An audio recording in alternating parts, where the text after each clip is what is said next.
नमस्कार साथियों, मैं शीश राम जाखड़ करंट जीके की क्लास लेके आए हैं मॉर्निंग डोज के रूप में। देखिए छात्रों, मैं आपको बताना चाहता हूं कि हमारा सेशन अब से करंट जीके का लाइव रहने वाला है। रोज़ सुबह 7:45 आपको लाइव क्लास करंट जीके की मिलती रहेगी। आप हमारे साथ जुड़ करके इस लाइव का पूरा फायदा उठा सकते हैं।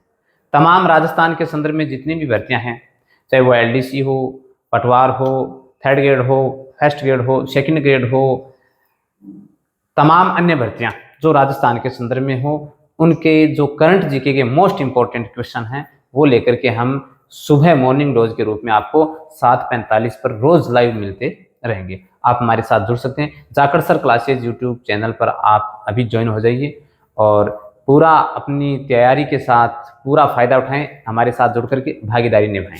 चलिए शुरू करते हैं आज का सेशन करंट जीके का। कल से आपकी लाइव क्लास रहेगी, ध्यान में रखेंगे। चलो राजस्थान एवं राष्ट्रीय करंट अफेयर्स की अपन बात करें। पहला प्रश्न अपन पढ़ने जा रहे हैं।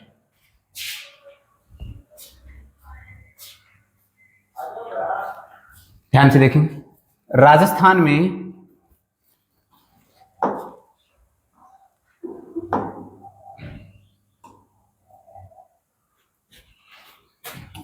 विज्ञान, गणित, नवाचार एवं अनुसंधान के क्षेत्र में उत्कृष्ट योगदान के लिए किस महान गणितज्ञ के नाम पर पुरस्कार शुरू करने की घोषणा की गई है?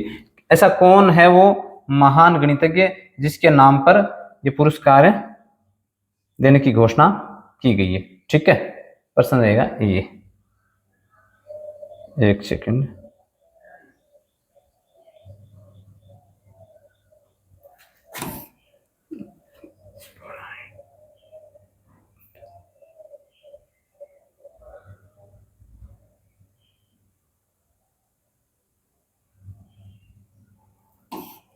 चलो, किसके नाम पर घोषणा की गई है? आपके सामने ऑप्शन है। अभी थोड़ा सा पुरुष में दिक्कत आ रहा है।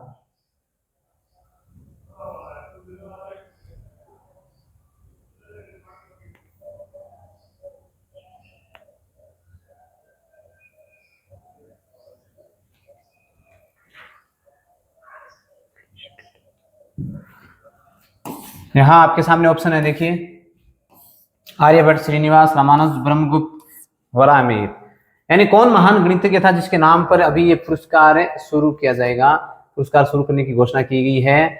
तो वो है आपका उत्तर हो जाएगा ब्रह्मगुप्त। क्या हो जाएगा? ब्रह्मगुप्त। ये इसका सही ऑप्शन हो जाएगा। ठीक है, ब्रह्मगुप्त को आप सभी ने इतिहास में पढ़ा भी है, जिन्होंने सबसे पहले शून्य का प्रतिपादन भी इन्होंने किया, शून्य का आविष्कार। और इनका संबंध राजस्थान के किस जिले से है ये भी आपको बहुत बार देखने को मिला है।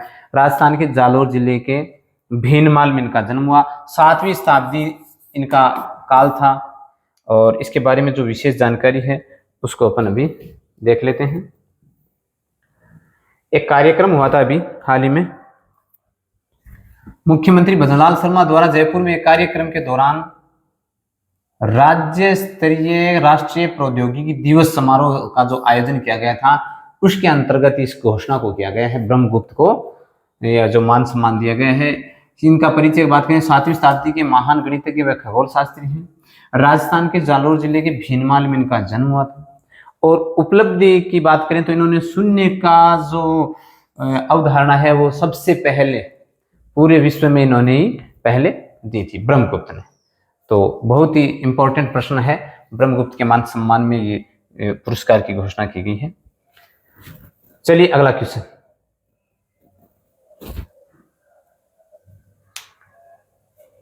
ध्यान से देखिए, ये बहुत ही इंपॉर्टेंट क्वेश्चन है। उज्बेकिस्तान के ताशकंद में आयोजित जूनियर एशियन बॉक्सिंग चैंपियनशिप, यानी कि उज्बेकिस्तान के ताशकंद में अभी एक जूनियर एशियन बॉक्सिंग चैंपियनशिप हुई। ठीक है, जिसमें 33 किला वर्ग का जो पार्ट था, 33 किला वर्ग का जो कंपटीशन था, उसमें गोल्ड मेडल जीता है। वो किसने जीता है? ठीक है, बहुत ही इंपॉर्टेंट प्रश्न है क्योंकि इसका संबंध हमारे राजस्थान से है। इसलिए इन ऑप्शनों में से आपको कोई अगर आ रहा है तो अच्छी बात है। यश कुमार, यानी यश कुमार ने 33 किलो वर्ग में गोल्ड मेडल जीता है एशियन बॉक्सिंग चैंपियनशिप में, ठीक है। और इनका संबंध कहां से है?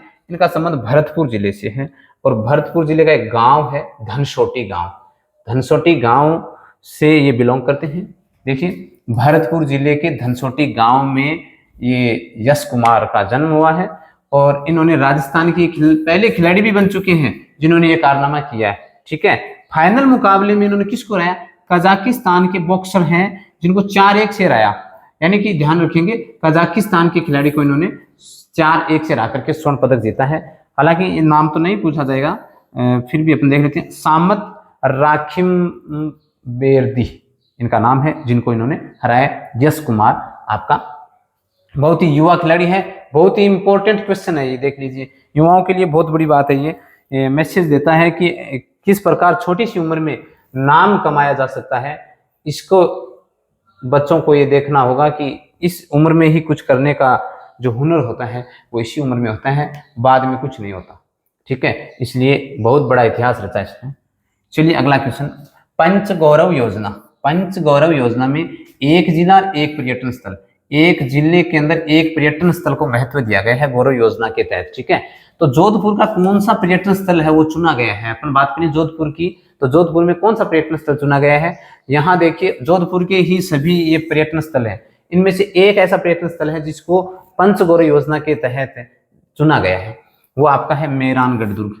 सभी जानते हैं बहुत ही ऐतिहासिक दुर्ग है मेहरानगढ़ दुर्ग, इसको चुना गया। साथ ही अगर अपन बात करें जयपुर की, जयपुर में आपका आमेर है, आमेर दुर्ग को चुना गया है, ध्यान रखेंगे, ये भी बहुत ही इंपॉर्टेंट प्रश्न है।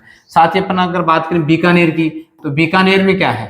बीकानेर में आपका जो करणी माता का मंदिर है, करणी माता का मंदिर, इसको इसमें चुना गया है, ठीक है।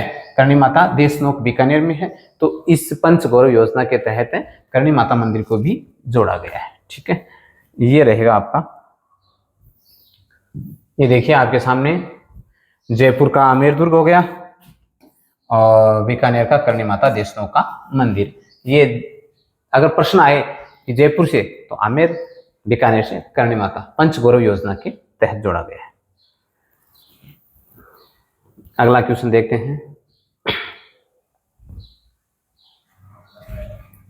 स्टील अथॉरिटी ऑफ इंडिया, ध्यान से देखेंगे, स्टील अथॉरिटी ऑफ इंडिया, इसकी जो फुल फॉर्म है वो दे रखी है, यानी सेल, SAIL, सेल। सेल की फुल फॉर्म क्या है? स्टील अथॉरिटी ऑफ इंडिया का नया अध्यक्ष और प्रबंध निदेशक अभी नियुक्त किया गया है।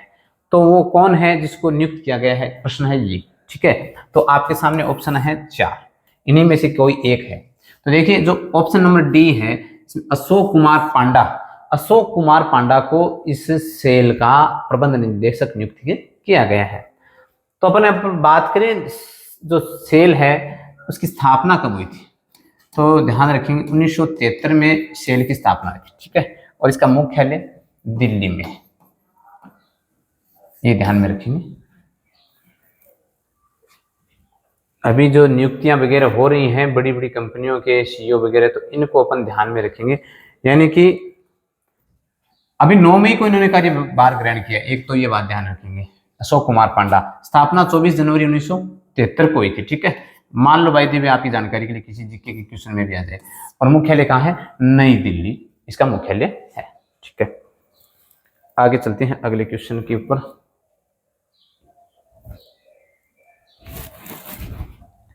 धोलियाजी बावजी रोपवे, धोलियाजी बावजी रोपवे राजस्थान के किस जिले में स्थापित किया जाएगा? धोलियाजी बावजी रोपवे है वो राजस्थान के किस जिले में स्थापित किया जाएगा? आपके सामने ऑप्शन है, यहाँ पर किसी एक जिले में ये रोपवे स्थापित किया जाएगा, ठीक है। आपको बता देता हूँ, उदयपुर इसका सही उत्तर हो जाएगा, ठीक है। उदयपुर में इसको स्थापित किया जाएगा। और गोगुंदा की जो पहाड़ियां हैं वहां पर है ये, इसको स्थापित किया जाएगा।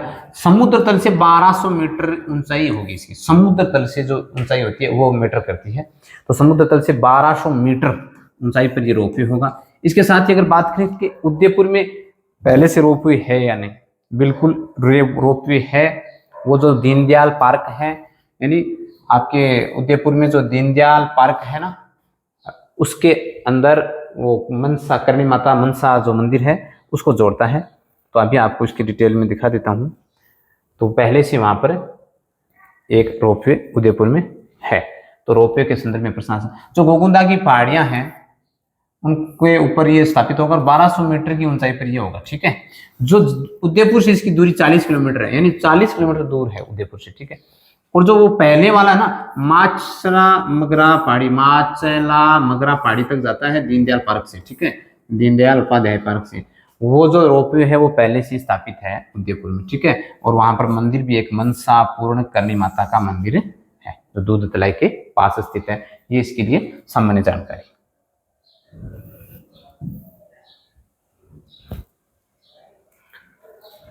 हाल ही में अंतरराष्ट्रीय प्रकाश दिवस मनाया गया। ठीक है, हाल ही में अंतरराष्ट्रीय प्रकाश दिवस मनाया जाता है। ये विश्व प्रकाश, अंतरराष्ट्रीय यानी विश्व के स्तर पे आता है। तो प्रकाश दिवस इंटरनेशनल डे कब मनाया गया? इन्हीं में से किसी एक तारीख को मनाया गया। तो जाहिर सी बात है आपको ऑप्शन के अनुसार देखना होगा, 15 मई आपका ऑप्शन सही हो जाएगा, यानी 15 मई को अंतरराष्ट्रीय प्रकाश दिवस मनाया गया। ठीक है, प्रकाश दिवस है वो अंतरराष्ट्रीय स्तर का है। तो इसका जो मुख्य उद्देश्य है उसकी अगर अपन बात करें तो उसमें देखो क्या है कि विज्ञान, संस्कृति, कला और सतत विकास में प्रकाश की जो भूमिका है उसको जश्न मनाने के लिए यदि उसे विश्व स्तर पर आयोजित किया जाता है। सॉरी 15 मई नहीं, 16 मई, आई थिंक 15 मई नहीं होगा, 16 मई इसका उत्तर होगा। ठीक है,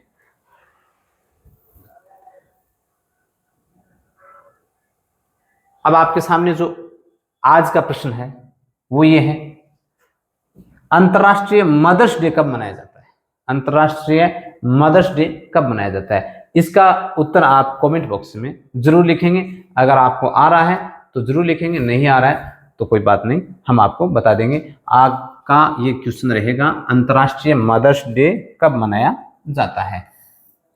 अभी हाल ही में मनाया गया है, मई में, थोड़ा सा हिंट दे देता हूँ, मई में ही मनाया गया है। तो आप ध्यान से देखेंगे ये कब मनाया गया। अब अगर आपको उत्तर आ रहा है तो कमेंट बॉक्स में जरूर लिखेंगे। अब देखिए, आज के बाद हम रोज 7:45 बजे 7:45 पर हमारी लाइव क्लास रहेगी करंट जीके की, राजस्थान के संदर्भ में। ज्यादा से ज्यादा संख्या में जुड़ करके इस चीज का फायदा उठाएं। ठीक है, धन्यवाद।